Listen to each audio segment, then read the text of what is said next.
নমস্কার বন্ধুরা, আমি চন্দ্রানীর হেসেলে আপনাদের স্বাগত। আজকে নিয়ে এসেছি আমি একটা ভিন্ন স্বাদের রেসিপি এবং একটি নিরামিষ অবশ্যই রেসিপিটার নাম হলো বেগুনের ঝাল। আসুন দেখে নেওয়া যাক বেগুনের ঝাল বানানোর জন্য আমাদের কি লাগবে। তো প্রথমেই লাগবে বেগুনগুলোকে আমি এরকমভাবে বড় বড় আকারে কেটে নিয়েছি। এরকম বড় করে কেটে নেব। লাগবে পোস্ত বাটা, পোস্তটাকে মিক্সিতে ভালো করে পেস্ট করে নিয়েছি এবং তার সাথে একটা আদা দিয়েও সেটাকে পেস্ট করেছি আর কি। এইটুকুটুকু আদা লাগবে। সর্ষে গুঁড়ো, যেটা বাজারে কিনতে পাওয়া যায়, সেটা জলে ভেজানো লাগবে। লঙ্কা গুঁড়ো লাগবে, হলুদ, ধনে গুঁড়ো, জিরে গুঁড়ো, নুন, চিনি, কাশ্মীরি লঙ্কা গুঁড়ো। তো আসুন শুরু করা যাক রেসিপিটা।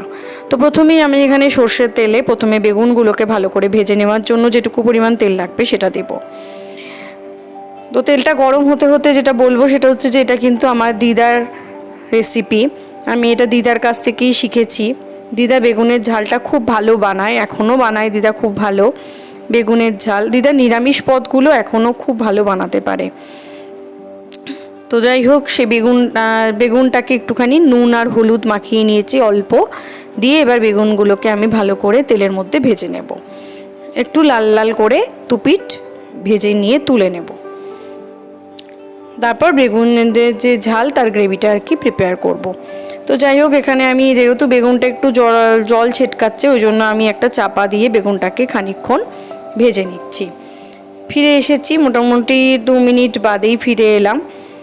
2 মিনিট বাদে দেখুন বেগুনগুলোর অবস্থা এরকম। বেগুনগুলোকে আবার একটু উল্টে দিয়ে আবার এই পিঠটাও ভালো করে ভেজে নেব। এরকম লালচে লালচে করেই দুপিঠকে ভেজে নিতে হবে কিন্তু। এভাবে উল্টে দিলাম সবকটা বেগুনকে, দিয়ে আবার ওই পিঠটা আবার একটু ভেজে নেব লাল লাল করে। তো যাই হোক, যেটা বলছিলাম, দিদা এই রেসিপিটা সত্যি খুব ভালো বানাতো। আমার তো একটা ভীষণ নিরামিষের দিনে আমার বেশ এই শীতকালেও বেগুন খেতে ভালো লাগে, এবং এটা যদি আপনারা গরমকালেও একটু বড় সাইজের বেগুন দিয়ে খান তাহলেও কিন্তু খুব ভালো লাগবে এই রেসিপিটা। তো যাই হোক, বেগুনগুলো দুপিঠ ভাজা হয়ে গেছে। আমি এবার একটা সার্ভিং প্লেটের মধ্যে বেগুনগুলোকে তুলে নিচ্ছি। বেগুনগুলোকে তুলে নেওয়ার পরে এবার যে তেলটা আছে তার সাথে আমি আরেকটু তেল এখানে অ্যাড করব।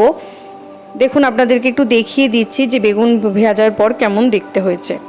এবার ওই তেলটার মধ্যে আরও খানিকটা তেল অ্যাড করছি, মোটামুটি 4-5 চামচ তেল লাগবে এই গ্রেভিটা বানানোর জন্য। এবার এই গ্রেভিটার মধ্যে তেলটা গরম হওয়ার পর আমি আস্তে আস্তে সমস্ত উপকরণগুলোকে অ্যাড করতে থাকবো।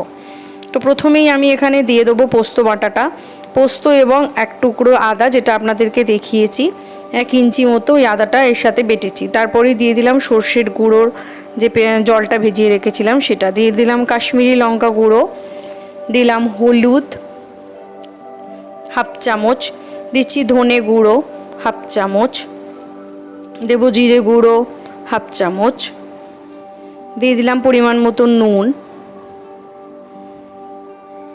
এবং দিয়ে দিচ্ছি স্বাদ মতো চিনি। যেহেতু নিরামিষ রান্না তাই একটু চিনি দিতে হবে, না হলে ভালো লাগবে না। বেগুনের ঝালটা একটু ঝালও হবে, প্লাস একটু সামান্য চিনির স্বাদও, মিষ্টিও থাকবে কিন্তু তার সাথে সাথে, তবেই কিন্তু খেতে বেশি ভালো লাগবে। তো এবার এই মশলাটাকে একটু কষিয়ে নেব। মশলাটা থেকে যেই তেল ছেড়ে আসবে তারপর আমি জলটা অ্যাড করে দেব। বেশি জল দেব না, যেহেতু বেগুনগুলো তো এমনিতেই নরম হয়ে থাকে। তো আমি এখানে প্রথমে আগে বেগুনগুলোকে অ্যাড করব। ভাজা যে বেগুনগুলো ছিল সেই বেগুনগুলোকে এখানে অ্যাড করে দিচ্ছি। বেগুনগুলোকে অ্যাড করে দেওয়ার পরে আমি জল দিয়ে দেব। সর্ষের গুঁড়ো বাজারে যেটা পাওয়া যায় ওইটাই আমি জলের মধ্যে ভিজিয়ে এখানে ইউজ করেছি। আপনারা চাইলে সর্ষে বাটাও ইউজ করতে পারেন, তবে ওই সর্ষেটার মধ্যে কি হয়, খোসাটা থাকে না, তো যার জন্য ভালো লাগে খেতে বেশ। ওই জন্য সর্ষের গুঁড়োটাই আমি এখানে ইউজ করেছি। বেগুনগুলোকে একটু গ্রেভিটার মধ্যে একটু নাড়াচাড়া করে দিলাম। এবার নাড়াচাড়া করে দেওয়ার পরে আমি আবার একটু লঙ্কা গুঁড়ো দেব, সামান্য পরিমাণে, অল্প পরিমাণে একটু সামান্য লঙ্কা গুঁড়ো দিয়ে দিচ্ছি। লঙ্কা গুঁড়ো দেওয়ার পরে আমি বেগুনটাকে আবার একটু নাড়াচাড়া করে দেব, দিয়ে অল্প জল দিয়ে আমি ব্যাপারটাকে একটু ফুটতে দিয়ে দেবো।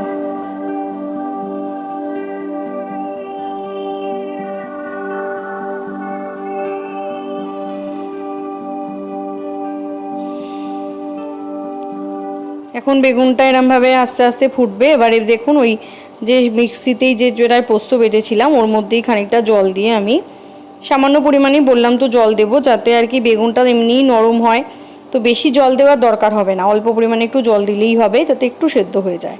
ব্যাস তারপর চাপা দিয়ে আরও 2 মিনিট মতো একটু রান্না করে নেব। এসে গেছি ফিরে, আবার ঢাকা খুলে দিলাম।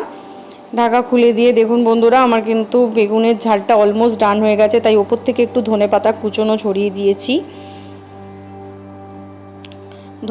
ধনেপাতা কুচোনো ছড়িয়ে দেওয়ার পরে আবার একটু নাড়াচাড়া করে দেব বেগুনগুলোকে। এটা অলমোস্ট ডান হয়ে গেছে, আর একটু শুধুমাত্র জলটা শুকিয়ে গেলেই বেগুনের ঝাল কিন্তু কমপ্লিট হয়ে যাবে।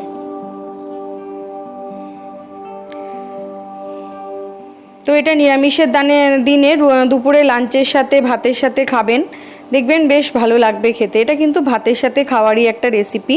তো বেগুনের ঝাল ডান হয়ে গেছে, আমি এবার এটাকে একটা সার্ভিং প্লেটের মধ্যে তুলে নিয়ে সার্ভ করে দেব।